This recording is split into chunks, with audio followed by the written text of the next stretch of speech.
Assalamualaikum warahmatullahi wabarakatuh. Alhamdulillahi rabbil alamin. Wabihi nasta'in wa ala umuri dunya waddin. Wassalatu wassalamu ala ashrafil anbiya'i wal mursalin wa ala alihi wa sahbihi ajmain. Amma ba'du. Pertama-tama, marilah kita panjatkan puji syukur kita kehadirat Allah Subhanahu wa Ta'ala yang telah memberikan kita kenikmatan, terutama nikmat iman dan Islam. Sholawat serta salam semoga tetap tercurahkan kepada junjungan kita Nabi besar Muhammad Sallallahu Alaihi Wasallam yang telah membawa zaman ini dari zaman jahiliyah menuju zaman Islam. Perkenalkan, nama saya Sonia Nurul Anjumil Muniroh dari Fakultas Ilmu Tarbiyah dan Keguruan, jurusan Pendidikan Agama Islam. Nasionalisme adalah suatu sikap politik dari masyarakat, suatu bangsa yang mempunyai kesamaan kebudayaan dan wilayah, serta kesamaan cita-cita dan tujuan.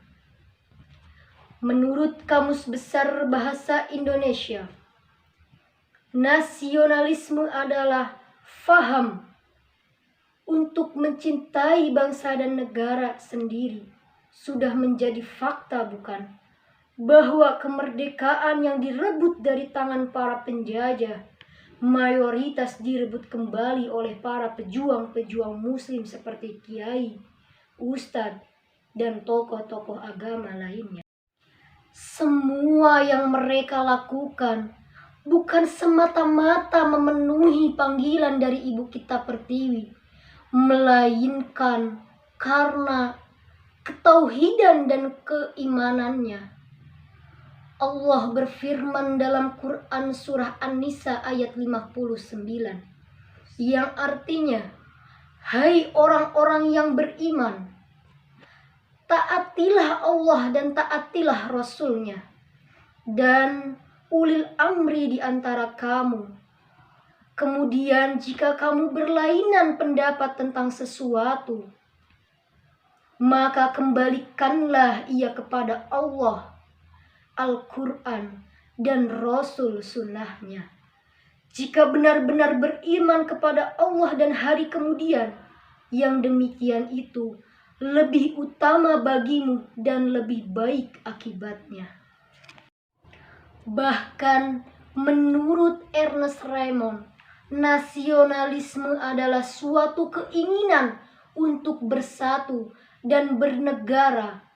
Dalam hal ini, nasionalisme merupakan sebuah keinginan besar untuk dapat mewujudkan persatuan dalam bernegara.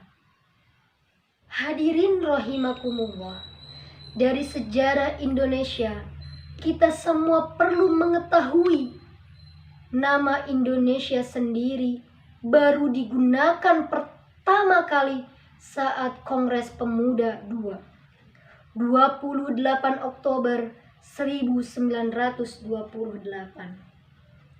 Sebelum itu, wilayah Indonesia lebih dikenal dengan sebutan Nusantara. Dalam sejarah Indonesia, proses kemerdekaan terjadi peristiwa Rengas Dengklok, yaitu penculikan Soekarno dan Hatta oleh golongan muda. Untuk mempercepat pelaksanaan proklamasi, dan setelah kembali ke Jakarta, Soekarno dan Hatta mulai menyusun teks proklamasi di rumah Laksamana Maida, dibantu oleh Ahmad Surarjo dan disaksikan oleh Sudiro dan Sayuti Malik. Teks proklamasi akhirnya dibacakan pada tanggal 17 Agustus 1945 setelah mengesahkan dan menetapkan Undang-Undang Dasar sebagai dasar negara Indonesia. Akhirnya dikenal masyarakat sebagai Undang-Undang Dasar 1945. Hadirin rahimakumullah, sudah sama-sama kita ketahui bahwa pada tanggal 28 Oktober selalu dikenang sebagai suatu peristiwa yang bersejarah bagi bangsa Indonesia. Karena apa? Karena 92 tahun yang lalu, para pemuda dari berbagai daerah Indonesia telah berikrar untuk memiliki rumah sendiri yang sekarang disebut negara Indonesia.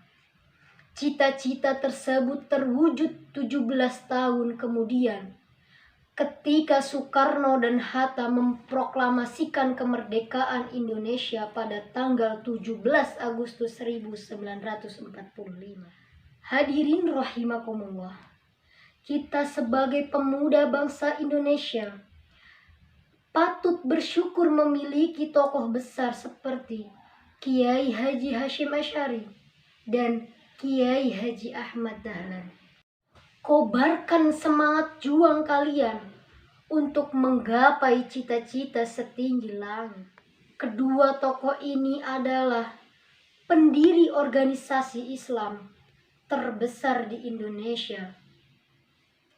Dan salah satu contoh yang bisa kita teladani dari beliau adalah semangat nasionalismenya. Jadi, untuk kalian pemuda bangsa, jangan lelah untuk berkarya. Jangan lelah untuk terus semangat membela tanah air kita. Kobarkan semangat juang kalian untuk menggapai cita-cita setinggi langit. Hadirin rahimakumullah, terhitung pertepatan kemerdekaan Indonesia. Mari kita bersama-sama menyanyikan lagu 17 Agustus 1945. 17 Agustus tahun 45, itulah hari kemerdekaan kita. Hari merdeka, nusa dan bangsa, hari lahirnya bangsa Indonesia. Merdeka, sekali merdeka tetap merdeka. Selama hayat masih dikandung badan, kita tetap setia mempertahankan Indonesia. Kita tetap setia membela negara kita. Mungkin cukup sekian yang bisa saya sampaikan. Kurang lebihnya saya mohon maaf yang sebesar-besarnya. Wassalamualaikum warahmatullahi wabarakatuh.